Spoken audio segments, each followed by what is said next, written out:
Assalamualaikum warahmatullahi wabarakatuh. Apa kabar untuk seluruh pemirsa video saya dari Sabang sampai Merauke? Semoga selalu diberi keberkahan rahmat, dimudahkan segala urusannya, dimudahkan rizkinya, serta diberi hidayah oleh Allah Subhanahu wa Ta'ala untuk orang-orang yang belum mendapatkannya. Dalam kesempatan kali ini, saya menemukan satu video ceramah dari Kiai Mukibin. Kiai ini berasal dari kota Banten yang bernama Bapak Kiai Haji Fahrudin. Dalam video yang saya temukan itu terjadi tanya jawab antara santri Mukibin dan Kiai Mukibin, yaitu Bapak Kiai Haji Fahrudin. Seorang Mukibin tanya, bagaimana cara menyikapi polemik nasab yang diviralkan atau yang pertama kali digemparkan oleh tesis Kiai Haji Imaduddin Usman Al-Bantani, dan bagaimana saya menyikapi polemik tersebut, mengingat saya, kata santri Mukibin, itu adalah orang-orang yang cinta pada Ahlul Bait. Kemudian dijawab oleh Kiai Haji Fahrudin Al-Bantani dengan jawaban yang bahasa kias. Namun seperti apa jawaban lengkap dari Bapak Kiai Haji Fahrudin akan saya tampilkan nanti videonya. Tetapi sebelum masuk pada pembahasan itu, untuk seluruh penonton dari manapun berada yang belum subscribe channel saya, bisa tekan tombol subscribe, kemudian like, serta share video ini ke teman-teman semua agar yang belum tahu menjadi tahu. Yakinlah bahwa munculnya channel ini semata-mata untuk memberi edukasi kepada seluruh muslim di Indonesia agar tidak terus-terusan terjerat oleh doktrin-doktrin sesat yang selalu dilancarkan oleh mereka golongan yang mengklaim dirinya sebagai keturunan Rasulullah dengan mengatasnamakan agama. Selanjutnya akan langsung saya tampilkan cuplikan ceramah dari Bapak Kiai Haji Fahrudin. Penonton bisa simak baik-baik video yang akan tayang berikut ini.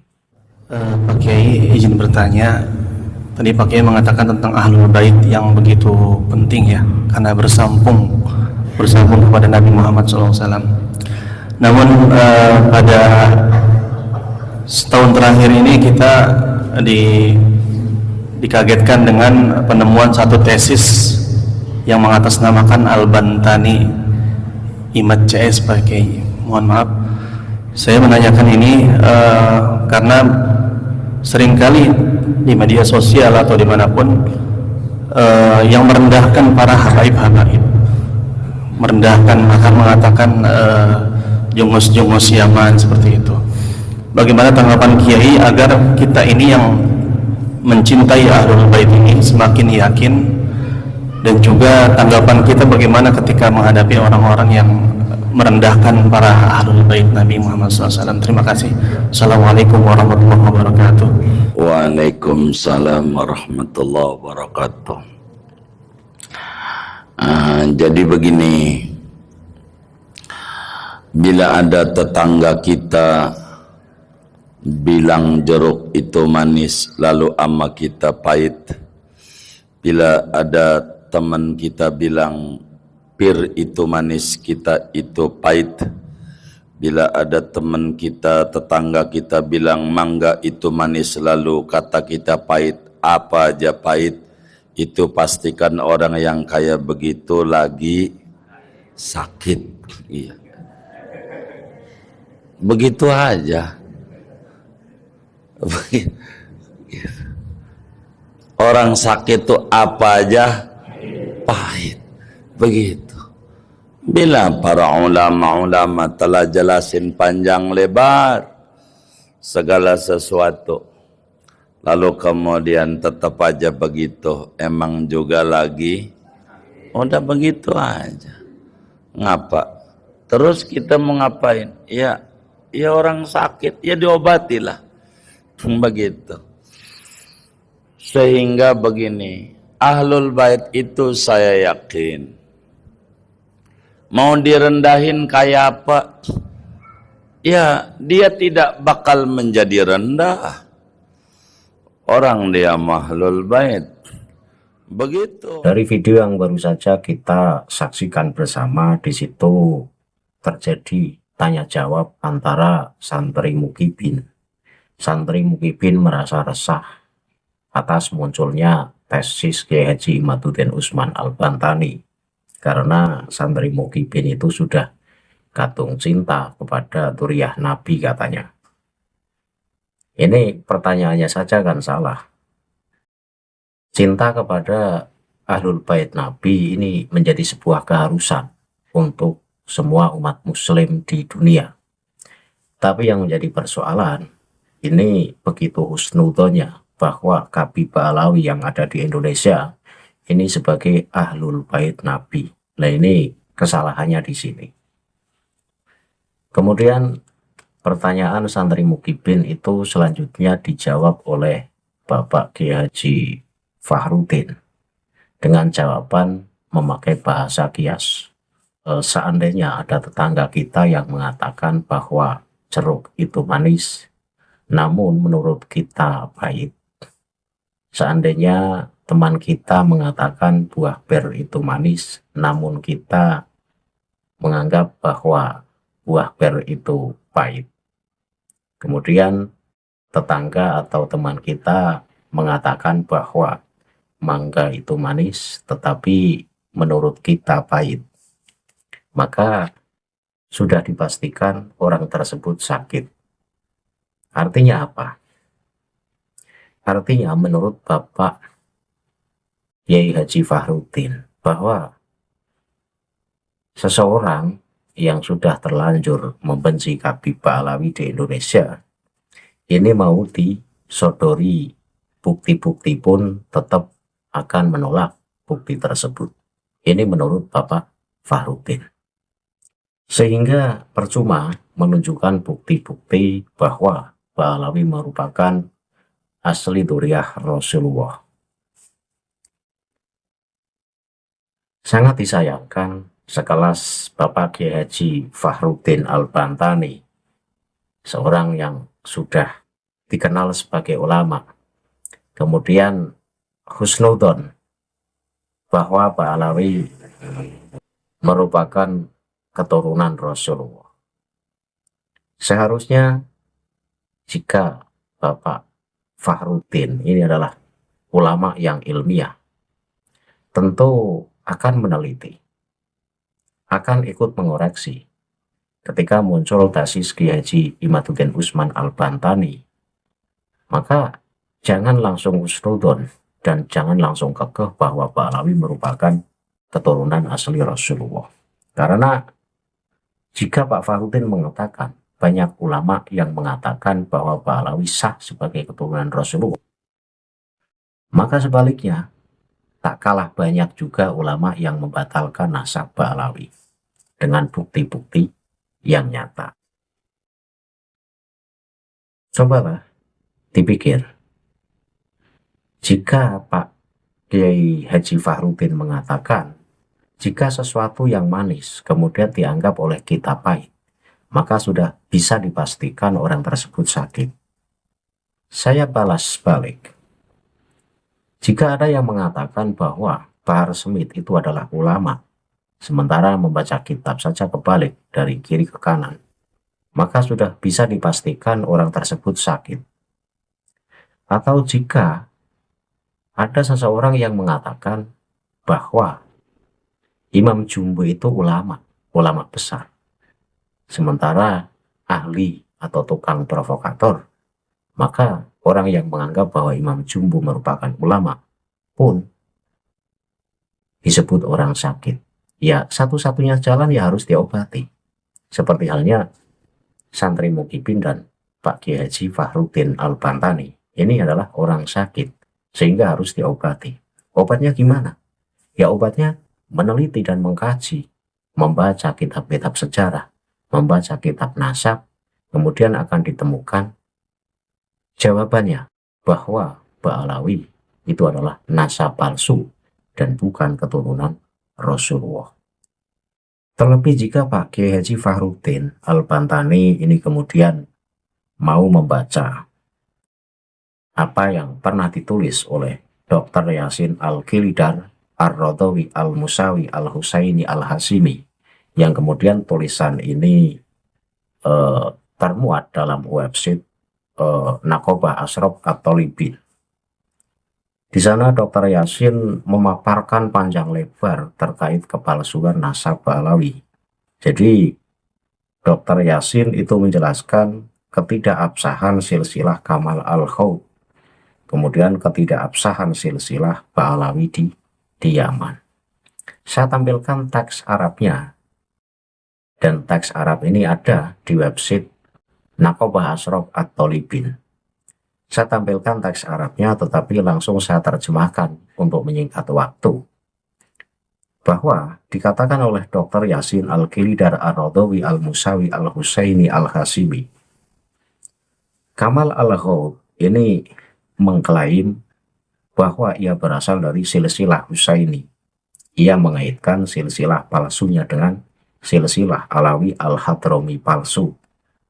Kami dan semua orang yang mengetahui tentang silsilah tahu bahwa terdapat bukti yang jelas, konklusif, dan eksplisit bahwa klaim silsilah Alawi dan Hasimiyah dari Ba'alawi Al-Hadrami ini tidak sah, dan bahwa silsilah mereka sama sekali tidak ada hubungannya dengan silsilah Alawi Hasimiyah. Jadi Alawi Hasimiyah ini asli keturunan Rasulullah, tetapi Ba'alawi atau Ba'alwi ini adalah orang yang mengklaim sebagai Alawi Hasimiyah, dan itu yang palsu adalah Ba'alawi. Ini kata Dr. Yasin. Kemudian dilanjutkan tulisan dari Dr. Yasin. Klaim mereka diketahui seluruh umat, dan itu adalah bagian dari klaim palsu dan tipu daya banyak kaum Syiah terhadap keluarga Muhammad, agar mereka dapat menyebarkan tipu daya tentang perwalian yang dituduhkan di antara masyarakat dengan ideologi mereka yang sesat dan menyimpang. Keluarga Ba'alawi juga dikenal sebagai Bani Alawi dan Al-Alawi yang tinggal di Yaman. Nah, berdasarkan silsilah yang mereka duga bahwa mereka menelusuri garis keturunan mereka hingga ke Alawi bin Ubaidillah bin Ahmad bin Isa bin Muhammad bin Ali Al-Uraidi bin Imam Ja'far As-Shadiq. Silsilah mereka salah, sebagaimana dinyatakan dalam kitab-kitab silsilah atau kitab nasab utama dan para tokohnya. Imam Fakhrul Razi berkata dalam kitabnya yang berjudul Syajarah Mubarakah, pohon yang berkah, Ahmad bin Isa ini hanya memiliki 3 putra. Yang pertama Muhammad, kemudian Ali dan Al-Husain. Ia tidak memiliki putra yang bernama Ubaidillah yang masih hidup.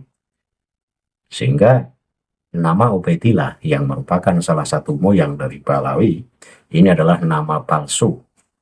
Karena dikatakan oleh Fakhrul Razi bahwa Ahmad bin Isa ini hanya memiliki 3 anak yang bernama Muhammad, Ali, dan Al-Husain. Tidak ada yang bernama Ubaidillah. Demikian pula tak seorang pun ahli silsilah yang menyebutkan nama Ubaidillah untuk Ahmad bin Isa bin Mu'aqib atau yang lainnya, termasuk ahli silsilah Syarif Ibnu At-Taqtaqi Al-Asili, ahli silsilah Ibnu Mahna Al-Ubaidili di At-Tadhkirah. Bahkan Syafi'iyah Ibnu Ambah pun sependapat dengan mereka, karena ia mencuri silsilah Syekh Abdul Qadir Al-Jilani atau Syekh Abdul Qadir Al-Jilani dan mengaitkannya dengan dirinya sendiri dalam kitab Umdatut Thalib. Oleh karena itu, dugaan silsilah Alawi atau Ba'alawi adalah salah dan tidak benar. Nah, ini adalah pernyataan dari Dr. Yasin yang ditulis dalam website Naqobah Ashraf At-Thalibin dan bisa dicek di website tersebut. Sebenarnya pembatalan nasab Ba'alawi ini sudah berlangsung sejak lama, Cuma di Indonesia ini baru dimunculkan oleh Kiai Haji Imaduddin Usman Al-Bantani. Sehingga memang nasab Alawi itu problematik. Bahkan kalau kita mau membaca semuanya dari tulisan Dr. Yasin, itu dijelaskan bahwa moyang Alawi itu dari Irak.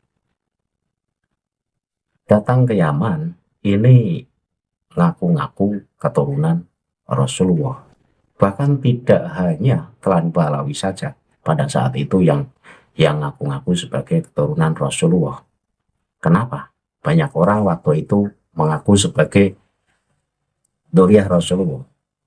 Karena satu alasan. Dengan mengaku Dzurriyyah Rasulullah, maka orang lain akan menghormati. Setelah orang lain menghormati, maka mereka akan mendapatkan kehidupan yang layak.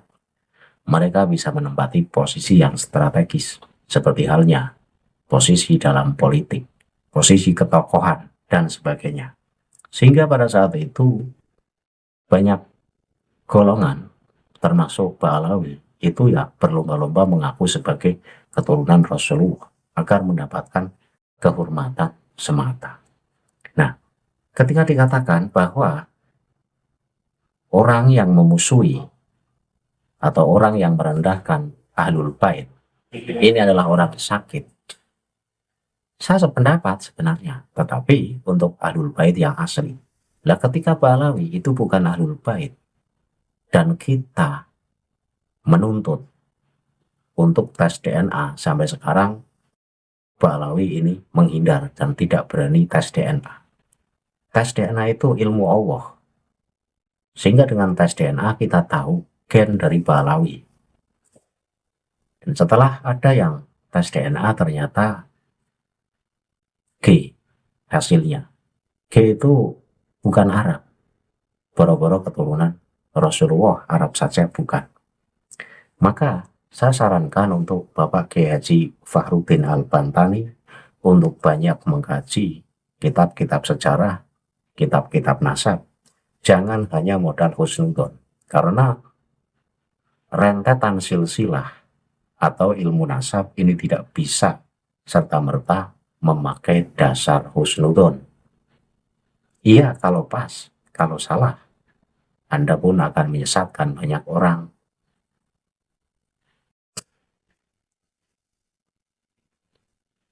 Sebenarnya jika Pak Kiai Haji Fakhruddin Al-Bantani ini mampu jeli atau mau jeli dan mau meneliti tanpa membuka kitab-kitab nasab dan kitab sejarah, kita lihat fakta yang ada. Kemarin sudah saya bahas bahwa pendapat Ibnu Hajar Al-Haytami dengan mengutip pendapat dari ulama-ulama lain bahwa sangat mustahil keturunan asli Rasulullah ini melakukan zina, bahkan sampai murtad. Nah, ketika Alawi di situ banyak yang melakukan zina, ada yang murtad. Thomas Asegaf ini menjadi satu bukti bahwa Alawi memang bukan keturunan Rasulullah. Jadi untuk menjawab apakah Alawi ini Dzurriyyah asli Rasulullah atau tidak, ini tidak cukup hanya modal husnudon atau kecenderungan. Ini salah.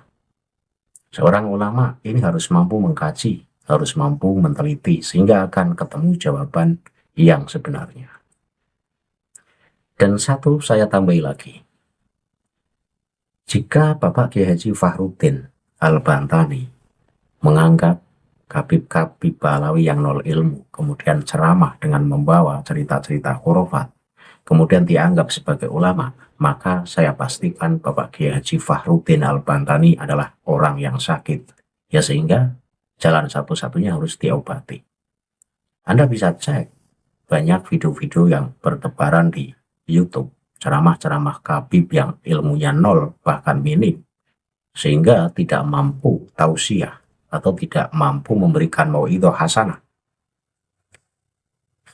Yang ditebarkan hanya cerita khurafat, mengunggulkan klan mereka sendiri, itu saja. Jika Pak Fahrudin menganggap kabib-kabib tersebut yang suka cerita-cerita khurafat di depan para jamaahnya, kemudian Pak Fahrudin menganggap bahwa itu ulama, maka sekali lagi Pak Fahrudin Al-Bantani ini jalan satu-satunya harus diobati karena sakit. Saya kira cukup apa yang saya sampaikan dan semoga penonton paham atas apa yang saya sampaikan. Bahwa apa yang saya tampilkan tadi teks Arab yang saya ambil dari website Naqabah Ashraf At-Thalibin. Cuma bentuk teksnya sudah saya rubah sehingga penonton bisa jelas melihatnya. Dan itu asli, tulisannya tidak saya rubah, tidak saya tambahi, dan tidak saya kurangi. Di situ dengan nyata dan jelas, Dr. Yasin menolak nasab Ba'alawi sebagai cucu Rasul. Mereka hanya golongan yang pengen dihormati. Dengan mengaku sebagai dzurriyyah Rasulullah, maka mereka mendapatkan apa yang diinginkan seperti kehormatan, posisi yang strategis, dan lain sebagainya. Akhirul kalam, billahi taufiq wal hidayah. Wassalamualaikum warahmatullahi wabarakatuh. Salam waras untuk seluruh muslim di Indonesia.